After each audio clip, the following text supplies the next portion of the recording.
پاؤں سے باہر ہوتے ہیں۔ تو یہ حلال جانور جو اللہ کریم نے کیے تھے، بکری، اونٹ، گائے وغیرہ، جو مسلمانوں پر حلال تھے، لیکن یہودیوں پر ان کو حرام کیا گیا تھا۔ اور سبب اس کا کیا تھا؟ وہ کہتے تھے کہ ہم اس لیے نہیں کھاتے کہ یعقوب علیہ السلام نہیں کھاتے تھے۔ تو اللہ نے فرمایا نہیں، ایسی ہرگز کوئی بات نہیں، میں نے کسی کو یہ حق دیا ہی نہیں کہ میری حلال چیز کو وہ حرام کر سکے یا حرام کو حلال کر سکے۔ یہ سارے کا سارا اختیار رب کریم کے پاس۔ اللہ نے کسی کو حلال اور حرام کرنے کی یہ اجازت نہیں دے رکھی۔ تو اس لیے اللہ نے یہاں پر یہ بات بیان کی کہ یہ جو کہتے ہیں یہ جھوٹ بولتے ہیں، ہم نے ان پر حرام کی۔ اور وجہ کیا تھی؟ وجہ یہ تھی کہ یہ حق سے روکتے تھے لوگوں کو، اللہ کی راہ سے روکتے تھے۔ اللہ اور اللہ کا رسول جو بات کرتے اس کے خلاف جاتے تھے، اس کے اگینسٹ کام کرتے تھے۔ اس وجہ سے رب کریم نے ان پر یہ حلال چیزیں بھی حرام کر دیں۔ اور اس کی دوسری تعبیر یہ بھی کی جا سکتی ہے، تفسیر میں آتا ہے، اس سے مراد طیبات جو اللہ کریم نے فرمایا حلال چیزیں، جو نعمتیں ہیں رب کریم کی جو جنت میں انسان کو ملیں گی، وہ بھی ان پر حرام کر دی گئی۔ کہ اللہ کی طرف سے جو چیز حلال ہے، اللہ نے تو بعد کہا نا، وہ ان پر حرام کر دی گئی۔ اور دوسرا یہ کہ جیسے حرام کی کمائی سے اگر حلال گوشت بھی خریدا جائے تو وہ حلال نہیں رہتا۔ بے شک کسائی نے اللہ کا نام لے کر بکرے کو ذبح کیا، دوسروں کے لیے وہ حلال ہے، لیکن اگر آپ کی کمائی حرام ہے، آپ کا کاروبار حرام ہے، تو حرام کی کمائی سے خریدا ہوا حلال گوشت بھی حرام ہو جائے گا۔ تو اب یہ جتنا کاروبار یہ لوگ کرتے تھے اس وقت بھی، مدینہ منورہ میں بھی سود کا کاروبار کرتے تھے، شراب کا کاروبار کرتے تھے، چربی اللہ نے حرام کی، چربی کو پگھلا کر اس کا تیل بنا کر بیچ دیتے تھے۔ تو جس چیز سے اللہ نے منع کیا اس کی حیت بدل کر تبدیل کر کے بیچ دیا، اصلا اللہ کی نافرمانی کی، تو اس کی کمائی بھی حرام۔ شراب اللہ نے منع کی، شراب بیچتے تھے، اس کی کمائی بھی حرام۔ سور سے منع کیا، سور کا کاروبار کرتے تھے، بیچتے تھے، کھاتے تھے، وہ بھی حرام۔ تو اب جو حرام کی کمائی سے حلال مال خریدا جاتا ہے وہ سارے کا سارا حرام ہو گیا۔ تو اللہ نے ان کو حلال سے محروم کر دیا۔ اب پوری دنیا میں اس وقت بھی جو کاروبار چل رہا ہے، جس کو دنیا پر جو نظام ہے، مالی نظام جس کو کہتے ہیں، وہ سارے کا سارا ہولڈ ان کے پاس ہے۔ اور سودی نظام جتنا بھی ہے، ان کو پیدا کرنے والے، ان کو بنانے والے، ان کو چلانے والے حقیقت میں کون ہیں؟ یہودی ہیں۔ تو یہ اصل میں حلال اللہ کریم ان کو کھانا ان کے نصیب میں رکھا ہی نہیں رب کریم نے۔ کماؤ، کاروبار کرو، لیکن کریں گے حرام طریقے سے کمائیں گے۔ تو اس کی یہ بھی توجیہ کی جا سکتی ہے کہ حرام سے اللہ نے حلال سے ان کو محروم ہی کر دیا، پاکیزہ اور حلال مال سے ان کو محروم ہی کر دیا۔ کس سبب سے؟ کہ یہ اللہ کی نافرمانی کرتے تھے، اللہ کے دین کے خلاف کام کرتے تھے، اللہ کے ذکر سے، اللہ کے رستے سے لوگوں کو روکتے تھے۔ تو اس سبب سے اللہ نے ان پر جو حلال چیزیں تھیں وہ بھی حرام کر دی۔ تو اس سے ہمیں بھی یہ سبق ملتا ہے کہ اگر ہم ان کی ہی روش پر چلیں، یہودیوں کی ہادو کی جو اللہ نے فرمایا، ان کی ڈگر پر ہی چلیں، ان کے رستے پر ہی چلیں، شراب کا کاروبار کریں، سود کا کاروبار کریں، اور جن چیزوں سے اللہ کریم نے منع کیا ان چیزوں کو اپنائیں اپنی زندگیوں میں، تو پھر یہ ہے کہ ہمارے لیے بھی جو حلال ہے اللہ کریم ان کو حرام کر دے گا۔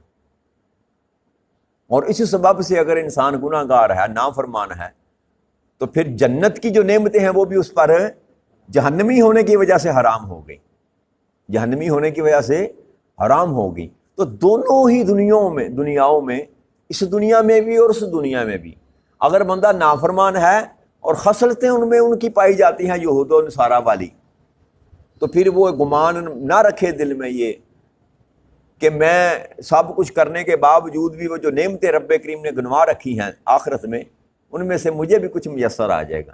ایسی بات نہیں ہے، جیسا کرو گے ویسا بھرو گے۔ جو دنیا میں بیجو گے سو وہاں پر اللہ نے فرمایا کہ دنیا جو ہے یہ آخرت کی کھیتی ہے، دنیا آخرت کی کھیتی ہے، یہاں پر جو بیجو گے وہ وہاں پر جا کر کاٹ لو گے۔ لہذا جو اعمال رب کریم بتا رہا ہے یہودیوں کا نام لے کر یا نصرانیوں کا نام لے کر ہمیں متنبہ کیا جا رہا ہے کہ ان بد اعمالیوں کی وجہ سے، ان برے کاموں کی وجہ سے میں نے ان پر اصلاً حلال چیزیں تھیں جو وہ بھی حرام کر دی، ان پر وہ بھی حرام کر دی کہ اب ان کے نصیب میں کھانا ہی حرام ہے، ان کے نصیب میں حلال کھانا لکھا ہی نہیں ہے۔ اس لیے احتیاط کرنی چاہیے کہ اللہ کی نافرمانی سے بچا رہنا چاہیے انسان کو۔ پھر اللہ کریم نے ارشاد فرمایا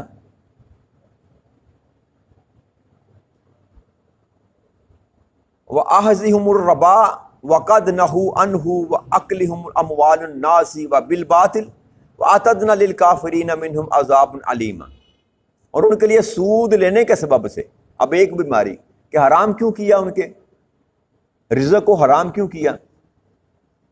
ایک سود لینے کے سبب سے، حالانکہ وہ اسے روکے گئے تھے، یعنی کہ اللہ نے منع کیا کہ سود کا کاروبار نہ کرو، لیکن اس کے باوجود نافرمانی کرتے ہوئے وہ سود کا کاروبار کرتے تھے اور لوگوں کا ناحق مال کھاتے تھے، اس وجہ سے بھی ان کو سزا ملی۔ اللہ فرماتے ہیں اور ہم نے ان کافروں کے لیے دردناک عذاب تیار کر رکھا ہے۔ تو دو سبب رب کریم نے جو مین جو ہے نا وہ بتائے، ایک سود کا کاروبار کرنا اور دوسرا لوگوں کا ناحق مال کھانا، دو وجہ، اور یہ دونوں وجوہات، دونوں سبب جس کی وجہ سے اللہ کریم نے فرمایا کہ ان کے لیے میں نے دردناک عذاب رکھا ہے اور حلال کو حرام کر دیا، الا ماشاء اللہ، یہ دونوں بیماریاں ہمارے معاشرے میں عام پھیل چکی۔ کسی کا حق غصب کرنا ہم شرماتے ہی نہیں، گھبراتے ہی نہیں، لوگوں کی زمینوں پر قبضے، لوگوں کے مکانوں پر قبضے، لوگوں کے پلاٹوں پر قبضے،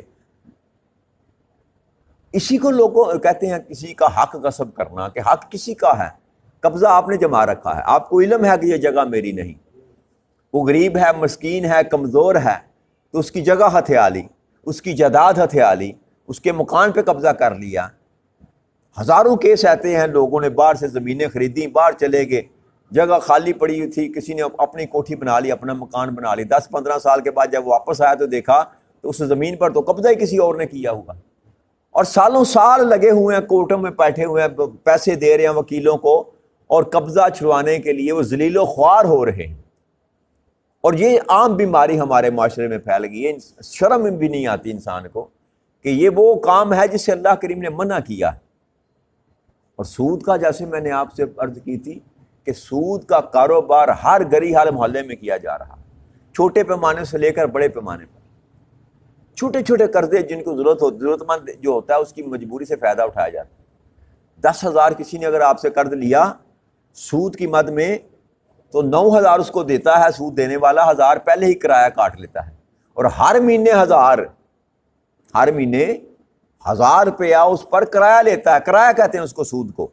تو ہم نے اس کا نام بدل کر دھوکہ دینے کے لیے سود کو کرایہ ڈکلیئر کر کے اس کا حرام طریقہ جو ہے اڈاپٹ کر لیا، اور یہ ہر محلے میں، ہر علاقے میں آپ کو ایسے لوگ مل جائیں گے، موجود ہیں، کئیوں کو میں جانتا ہوں جو یہ کاروبار کرتے ہیں، اور سارے کے سارے مسلمان ہیں اور نماز بھی پڑھتے ہیں، کہیں ایک ایسے ہیں ان میں سے جو نمازی بھی ہیں، لیکن کاروبار کیا ہے، دھندا کیا ہے، لوگوں کو سود پر پیسے دینا، اور نام انہوں نے رکھ لیا یہ کیا کہ کرایہ لیتے ہیں ہم۔ کرایہ کسی دکان مکان کا تو ہو سکتا ہے، روپیے پر کرایہ کیسا جی؟ بس یہ اپنے آپ کو دھوکہ دینے کی کوشش ہے، دھوکہ دینے کی ایک، اللہ کو دھوکہ نہیں دیا جا سکتا۔ جب اللہ کریم نے یہودیوں کو تباہ و برباد کیا اس سبب سے، جہنم ان کے لیے واجب کر دی، اللہ نے ان کے لیے دردناک عذاب تیار کر لیا، کن کے لیے؟ جو یہ دو کام کر رہے ہیں، اس سبب سے اللہ ناراض ہوا ان سے۔ تو کیا یہ ممکن ہے کہ اگر آقا کریم صلی اللہ علیہ وسلم کی امت میں کوئی بندہ یہ دونوں کام کرے گا جو اللہ نے منع کیے ہیں، تو کیا اللہ کریم اگنور کر دیں گے اس کو کہ یہ میرے محبوب کا امتی ہے لہذا اس کو میں معاف کر دوں؟ یاد رکھیے گا، اللہ کا قانون اور قاعدہ نہیں بدلتا۔ جن چیزوں سے اللہ کریم نے منع کیا، اگر آپ وہاں سے باز نہ آئے تو آپ کے لیے جو سزا رب کریم نے متعین کر رکھی ہے قرآن کریم میں، وہ آپ کو مل کر رہے گی۔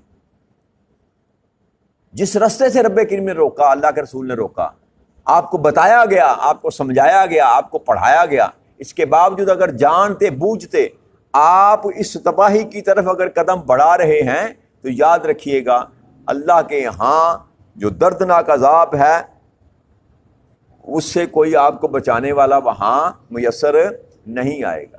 لہٰذا اپنی ذات کو دھوکہ مت دیں، اپنی ذات کو دھوکہ مت دیں۔ 4 ٹکوں کی خاطر، 4 دن کی زندگی کے معاملے کو آسان کرنے کے لیے، 4 دن کی زندگی کی آسائش کے لیے ہم اپنی آخرت کا بیڑا غرق کر رہے ہیں۔ یہ سارے کا سارا مال دنیا میں رہ جانا، کوئی ایک فرد ایسا نہیں ہے جو اس دنیا میں سے مال کو اپنے ساتھ لے کر گیا ہو۔ بڑے بڑے فرعون شداد جیسے جنہوں نے دنیا پہ اپنی جنت بنا رکھی تھی، وہ بھی دنیا سے چلے گئے۔ تاریخ کو اٹھا کر دیکھ لیں، بڑے بڑے آپ کو ارب پتی کروڑ پتی ملیں گے جن کا کوئی نام لینے والا نہیں، کوئی نام لینے والا نہیں۔ ابھی ریسنٹلی میں پڑھ رہا تھا پاکستان میں 3-4 دن پہلے ایک آدمی فوت ہوا، اس کی ساری اب نسل جو ہے وہ باہر آباد ہے۔ ایڈن سوسائٹی ہے لاہور میں، کوئی ایڈن سوسائٹی کا مالک ہے، اس نے اربوں روپیہ گھپلا کیا لوگوں سے، پیسے لے لیے جگہ نہیں دی، پیسے لے لیے جگہ نہیں دی، باہر بھاگ گیا، ملک سے باہر بھاگ گیا۔ اب واپس آیا، بیمار ہوا، مر گیا۔ اور جب اس کو دفنانے لگے تو لوگوں نے آ کر اس کی میت کو پکڑ لیا اور بینر پکڑے ہوئے تھے، آپ نے بھی خبر دیکھی ہوگی۔ لوگوں نے دفنانے کی اجازت نہ دی اس کو، پولیس کو آ کر مزاحمت کرنا پڑی، پولیس نے آ کر مظاہرین کو روکا اور اس کی میت کو دفن کرنے کا جو ہے نا موقع ملا۔ اب اس کی قبر پر وہ احتجاج کر رہے ہیں، اور جن کے لیے کمایا اس نے، جن کے لیے ساری حرام کاری کی، لوگوں کو ناجائز قبضہ کیا، لوگوں کی زمین پر حرام حق کھایا لوگوں کا مال، وہ ساری کی ساری اولاد اس کی باہر بیٹھی ہے۔ کوئی اس کو دفنانے کے لیے، کفنانے کے لیے، اس کا جنازہ پڑھنے کے لیے یہاں نہیں آیا۔ تو یہ وہ حقیقت ہے جو انسان سمجھتا نہیں، جس کو بلائے بیٹھا ہے کہ یہ جو میں کر رہا ہوں کس کے لیے کر رہا ہوں۔ اللہ کو بھی ناراض کیا، اللہ کے رسول کو بھی ناراض کیا، جہنم کا رستہ بھی اپنا سیدھا کیا، اور جن کے لیے کیا انہوں نے بھی آپ کی قدر نہ کی۔ وہ کیا کہتے ہیں میاں محمد صاحب کا شعر پنجابی میں، اسی پر بات ختم کرتا ہوں کہ جاندی وار ڈرونا بنیا تا ہاتھ نہ لاندے ڈردے، جاندی وار ڈرونا بنیا ہاتھ نہ لاندے ڈردے، جنہ لئی تو پاپ کمائے کتھے نہیں ہو کرتے۔ تو لہٰذا قبر میں انسان کے ساتھ سوائے اس کے نیک مال اور بد مال کے کوئی جانے والی تیسری چیز نہیں ہے۔ لہٰذا اللہ کی نافرمانی سے جس قدر بھی ممکن ہو انسان کو بچنا چاہیے۔ کسی کا حق نہ کھائیں، کسی کے ساتھ زیادتی نہ کریں، کسی کے ساتھ ظلم نہ کریں، اور سودی لین دین سے پرہیز کریں، کیونکہ اللہ نے فرمایا جو سود کا کاروبار کرتا ہے اس کے ساتھ میری کھلی جنگ ہے، اس کی میرے ساتھ کھلی جنگ۔ اللہ کریم ہمیں توفیق عطا فرمائے کہ ہم دین مبین پر کما حق کا عمل کر سکیں۔ وما علینا الا البلاغ المبین۔ السلام علیکم ورحمۃ اللہ وبرکاتہ۔